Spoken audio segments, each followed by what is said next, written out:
Pessoal, um novo unboxing, desta vez vindo de Lisboa, Portugal, enviado por Mafalda Serrano.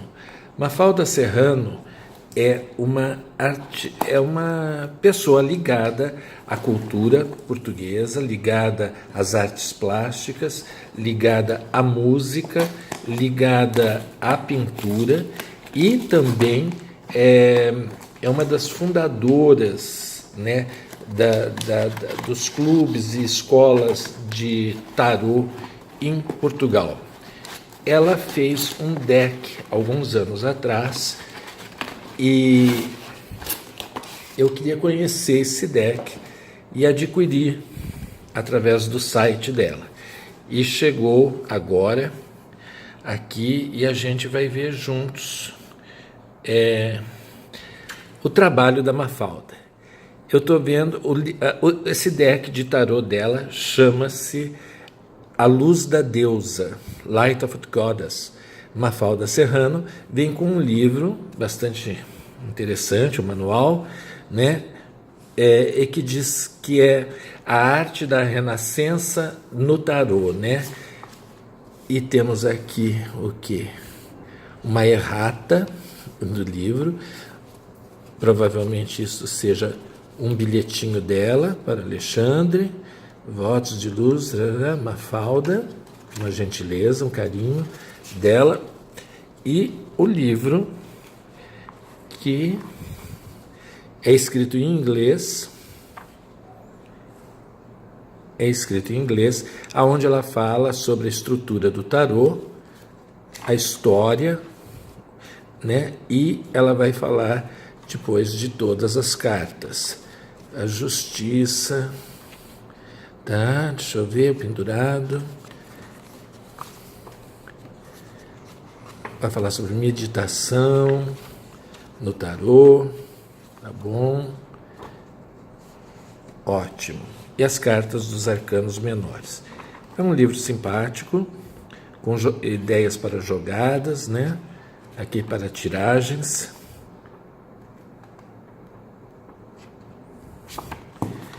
Vamos ver quantas páginas. 253 páginas é o manual. E aqui nós temos o deck propriamente dito.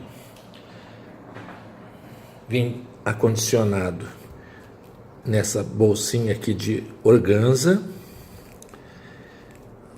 Vamos ver.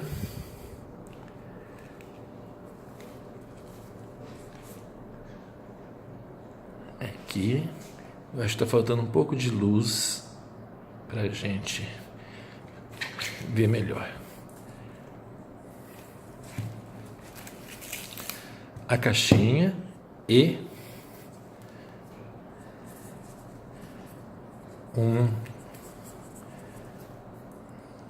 uma toalha de veludo.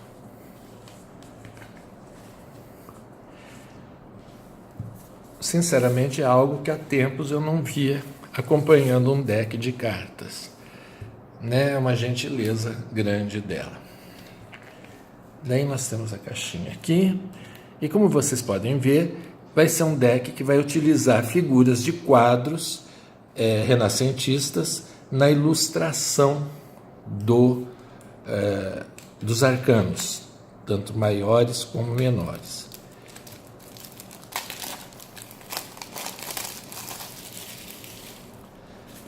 A Luz da Deusa, um tarô por Mafalda Serrano.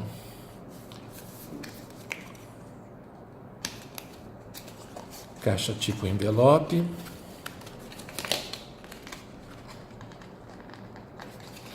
Vou ter que abrir aqui embaixo,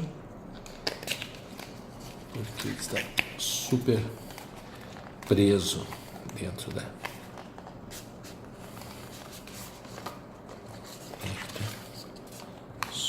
Super preso. Pronto. Aqui estamos. Eu, pessoalmente, gosto muito de decks que se utilizam de imagens como essas, imagens de quadros conhecidos ou não tão conhecidos, porque sempre é uma apreciação diferente, né? Então nós temos uma carta de face, o verso dele são folhas, né, pintadas de maneira bem delicadas, e vamos para todas as cartas. Começa-se com o mago, a papisa, ou sacerdotisa, a imperatriz, o imperador. Reparem que Mafalda deu preferência não uma situação, aqueles quadros que mostram mais uma situação, ele está sentado segurando uma espada, segurando um escudo, ou ela está na frente de um véu e na frente de uma passagem entre duas colunas. Não, ela escolhe as figuras pela atitude facial da figura, né? Sinto isso vendo essas primeiras cartas.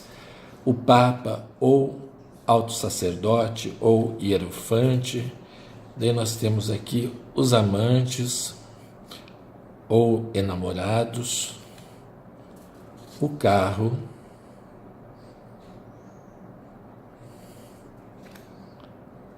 a justiça,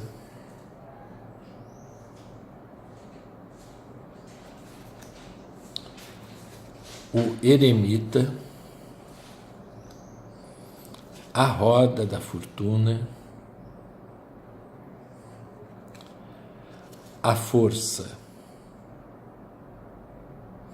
Percebam que a carta da força não tem aquela imagem costumeira da mulher com o leão, mas provavelmente um detalhe de uma foto de pintura de teto, pela posição, né, pela perspectiva que estão as figuras aqui, né? E há um homem aqui nesse canto, há uma figura masculina. Eu acho que eu vou ter que iluminar um pouquinho mais isso. Uma figura masculina e a figura feminina como se ela se libertasse dele. O pendurado ou enforcado, como algumas pessoas, inclusive ela usa a palavra enforcado, eu chamo de pendurado, na verdade é uma reprodução de uma das muitas reproduções de São Sebastião. Como vocês podem ver, aqui não tem ninguém nem enforcado, nem pendurado, mas tem alguém numa atitude de sacrifício e de imobilidade, né? A morte,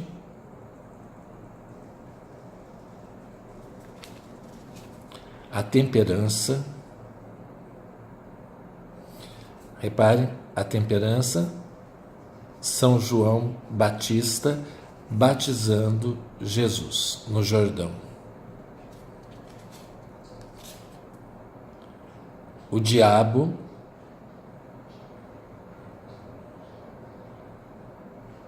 um detalhe de quadro de Bruegel. A torre, que nos remete a um dos mais clássicos, uma das mais clássicas pinturas da Torre de Babel. A estrela,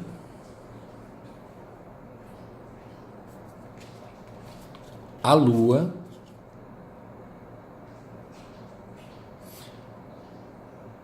percebam que a lua não é uma figura feminina, aqui é uma figura masculina, que, ainda que eu não tenha lido o manual, eu tenho a sensação que ela está falando da ressurreição de Cristo.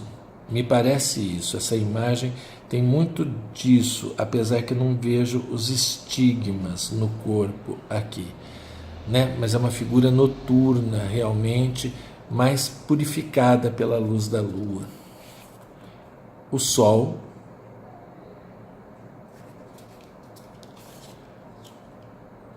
ela chama de o anjo, o arcano 20, que é conhecido, né, como o julgamento.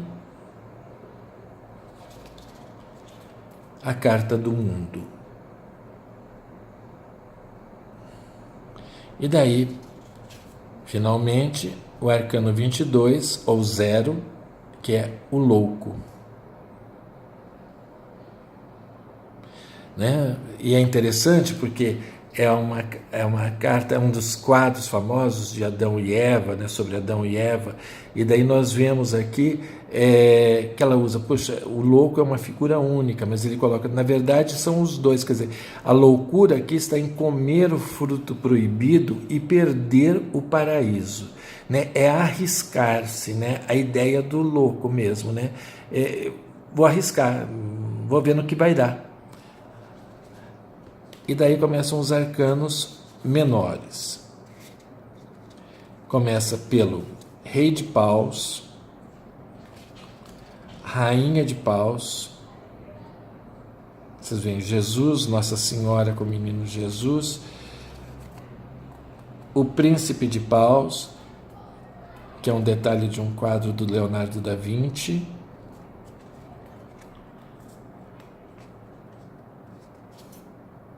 e a Princesa de Paus, que corresponde naturalmente ao pajem. E daí as cartas do naipe de Paus. O As, o início de algo, né?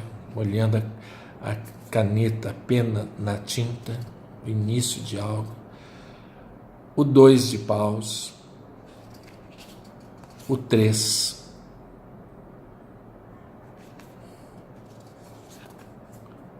O 4 de Paus. São José, Maria, Menino Jesus, coroação. O 5. O 6 de Paus. O 7. Verônica, né? Com a imagem, o sudário. Nem é o sudário, na verdade, é a imagem que ela enxuga o rosto dele. Como vocês podem ver, gente, eu vou falar uma coisa que é óbvia, né?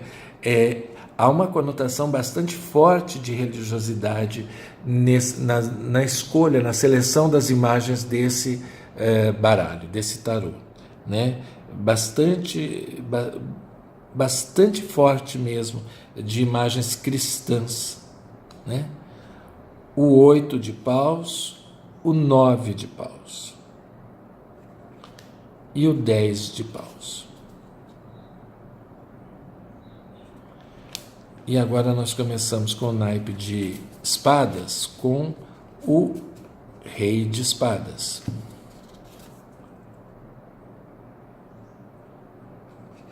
A Rainha de Espadas.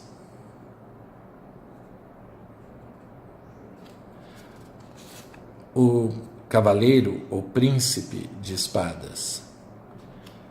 O Pajem ou Princesa de Espadas. E as cartas de naipe. O As, potencial. Até vou tirar um pouquinho daqui. Me dão licença um minutinho. Aqui.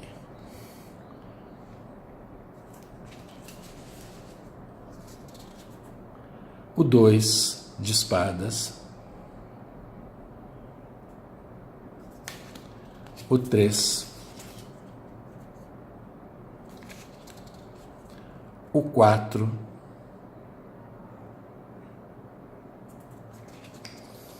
O 5.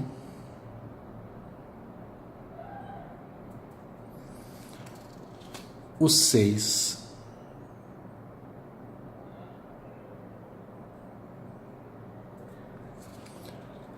o 7 de espadas, São Jorge, né? E o dragão. Gente, eu até aumentei um pouco mais a luz. Vocês vão perceber que as imagens são um pouco escuras. Evidentemente, no vídeo de vocês fica mais escuro. Elas não são tão escuras quanto vocês estão vendo no vídeo, mas elas são escuras. O 8 de paus, São Paulo apóstolo, né? Quando ele tem iluminação, né? O 9 de espadas, né? Isso é espadas. E o 10 de espadas. Olha que diferença das cartas tradicionais do 10 de espadas.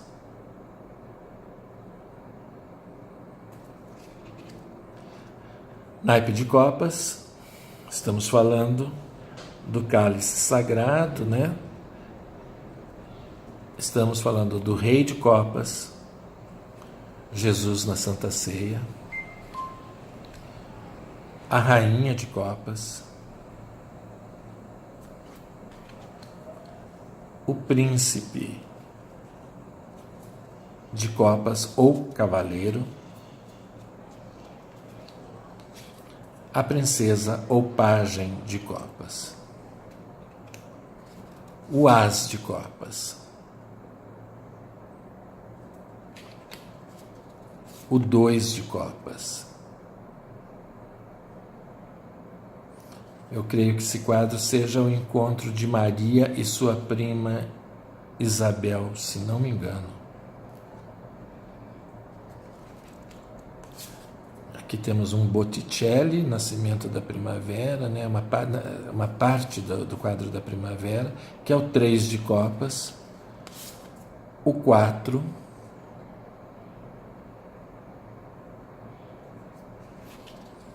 o 5,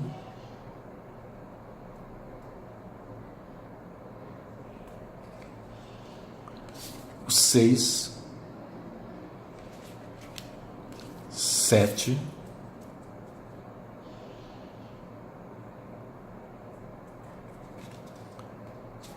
vieram duas vezes a mesma carta, veio duas vezes a mesma carta, o 7, o 8 de copas, essa carta famosa, é um quadro famoso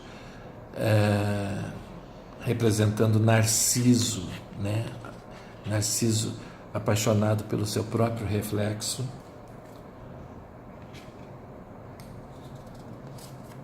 O 9 de copas.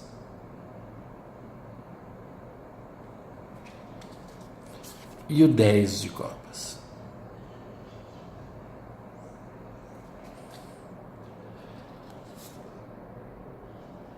O rei de ouros, a rainha de ouros, o cavaleiro de ouros, o pajem ou princesa de ouros, o as de ouros, o 2, o 3,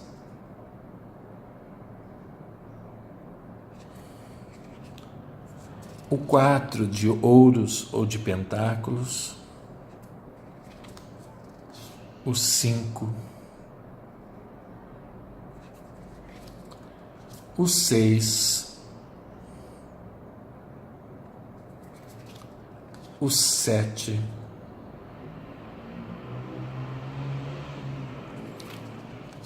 o 8,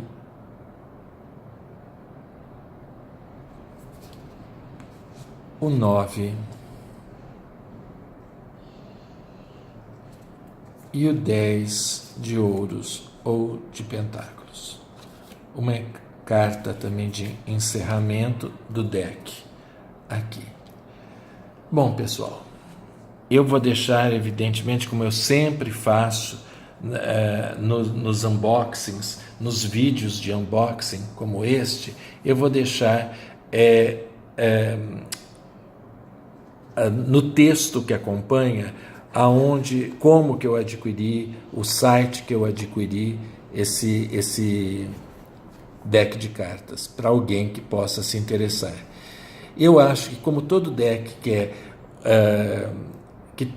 tem uma autoria, né, e uma seleção muito pessoal da imagem, é sempre muito compensador a gente ler o que o autor ou a autora do deck escreve, por que ela selecionou essa imagem e não aquela para representar.